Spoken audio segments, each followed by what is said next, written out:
दतिया में उपचुनाव है और शुरू हुआ तनाव है। राजनीति में जब इतने बड़े दिग्गज और इतनी बड़ी विधानसभा सीट में चुनाव हो तो तनाव तो बढ़ता है। माफ कीजिएगा, दतिया सीट पर उपचुनाव का ऐलान हो गया है। इसका मतलब यह है कि नरोत्तम मिश्रा फिर से विधायक बन सकते हैं, क्योंकि राजेंद्र भारती का चुनाव शून्य घोषित होने के बाद सबसे मजबूत दावेदार नरोत्तम मिश्रा को ही माना जाएगा।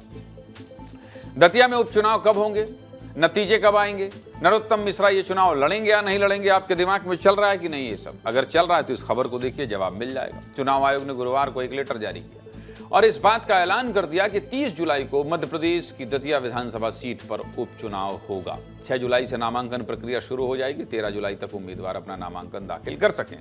14 जुलाई को नामांकन फॉर्म की जांच की जाएगी। 16 जुलाई नामांकन वापस लेने की आखिरी तारीख होगी। 30 जुलाई को वोटिंग होगी और 3 अगस्त को परिणाम भी आ जाएगा। 2023 में जब इस सीट पर विधानसभा चुनाव हुआ था तो वो चुनाव कांग्रेस के राजेंद्र भारती ने जीता था और मध्य प्रदेश के पूर्व गृह मंत्री नरोत्तम मिश्रा वो चुनाव हार गए थे। लेकिन 2 अप्रैल 2026 को दिल्ली हाईकोर्ट ने आपराधिक मामले में राजेंद्र भारती को 3 साल की सजा सुनाई थी। दावा किया गया कि राजेंद्र भारती ने चुनावी हलफनामे में इस केस की जानकारी छिपाई थी, जिससे उनकी विधायकी रद्द हो गई। जिसके बाद अब इस सीट पर दोबारा से चुनाव होगा। चुनाव की तारीख का ऐलान भी अब हो गया है। चुनावी तारीख के ऐलान के बाद बीजेपी कांग्रेस की तरफ से भी प्रतिक्रिया आई है। सुनिए दोनों पार्टी के नेता क्या कह रहे हैं। किस प्रकार से चुनाव आयोग जल्दबाजी में चुनाव कराना चाहता दतिया के अंदर उपचुनाव, लेकिन मैं विश्वास दिलाता हूं कि कांग्रेस पार्टी की ओर से ये चुनाव मजबूती के साथ लड़ेंगे तो दतिया हम दोबारा जीतेंगे। ऐसा है कि न्यायपालिका, कार्यपालिका, निर्वाचन आयोग सब में उन्होंने अपनी आपत्ति लगाई, किसी ने रोक नहीं लगी। इसलिए समय सीमा के अंदर निर्वाचन आयोग को अपना निर्वाचन कराना ज़रूरी होता है। काम चुनाव आयोग का है, उन्होंने घोषणा की है और निश्चित रूप से इसमें भारतीय जनता पार्टी अपना उम्मीदवार खड़ा करेगी और हम जीतेंगे भी चुनाव। जैसे ही चुनावी तारीख का ऐलान हुआ तो विस्तार न्यूज भी पहुंच गया दतिया।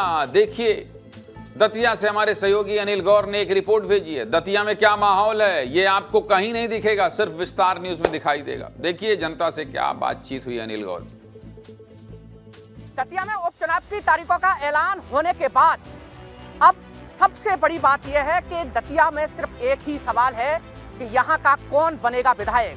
चुनावी तारीखों का ऐलान हो चुका है, अब आगे की क्या रणनीति है, कौन कौन से मुद्दे रहने वाले हैं बीजेपी की तरफ से। दतिया में जो विकास की गंगा हमने शुरू की, हमारे डॉक्टर नरोत्तम मिश्रा जी ने शुरू की और वो बीच में किसी कारण से कांग्रेस के विधायक आने से वह विकास की गंगा रुकी, हम उसको पुनः प्रारंभ करेंगे। और कौन कौन से मुद्दे हैं आपकी बात?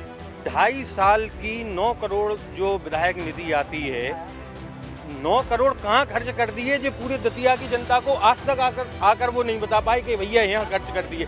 आप बताइए, आप कौन कौन से मुद्दे रहने वाले हैं? कत्ल पे कत्ल, कत्ल पे कत्ल और कत्ल पे कत्ल। 2.5 साल में कत्ल के अलावा कुछ देखा ही नहीं। उनने सिर्फ विकास के नाम पे टूटी कुर्सियां और यात्री प्रतीक्षालय के अलावा, जिसपे उनकी बढ़िया फोटो लगी है, उसके अलावा उनने कुछ नहीं किया। किसी जनता से कोई लेना देना नहीं।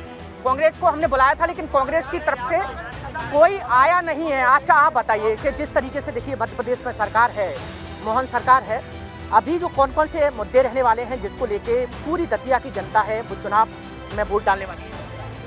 जो विकास कार्य 2.5 साल से रुके हुए हैं, माननीय डॉक्टर नरोत्तम मिश्रा जी ने जो तांगा वाली दतिया थी उसको हवाई जहाज वाली दतिया जो बना दिया था, जो विकास कार्य रुके हुए हैं उनको पुनः फिर से विकास कार्य कराना है।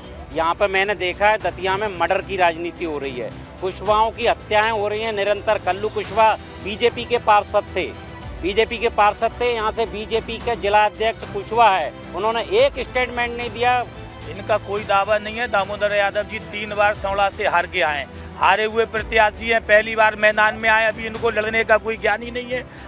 30 तारीख को वोटिंग वाले दिन भय, भ्रम और चिंता से यहाँ की जनता मुक्त हो जाएगी।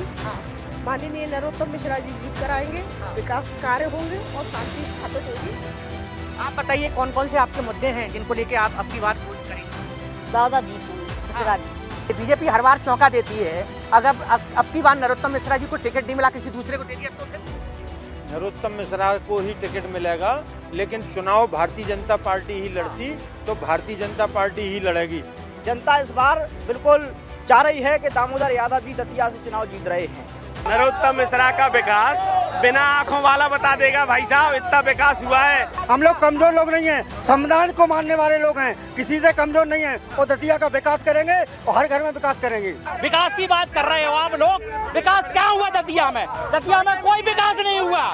ये विकास के मसीहा बनते हैं, विकास के मसीहा बनते हैं। दतिया जिले में एक भी उद्योग और फैक्ट्री नहीं है। ये टांगे की दतिया थी, यहाँ एयरपोर्ट बनवा दिया, प्लेन चल रहे हैं। ये क्या बात करते हैं? सबसे बड़ी सवाल यही है कि जिस तरीके से बात अब लगातार इसकी है कि सियासी घमासान यहाँ पर मचा हुआ है। सीधे मुद्दे की बात यही है कि चुनाव की तारीखों के ऐलान के बाद अगर किसी चैनल में आपने ग्राउंड रिपोर्ट देखी है और आज की स्थिति में क्या कह रहे हैं जनता की क्या प्रतिक्रिया है और जनता क्या मांग कर रही है, अगर किसी चैनल ने दिखाया तो विस्तार न्यूज ने दिखाया।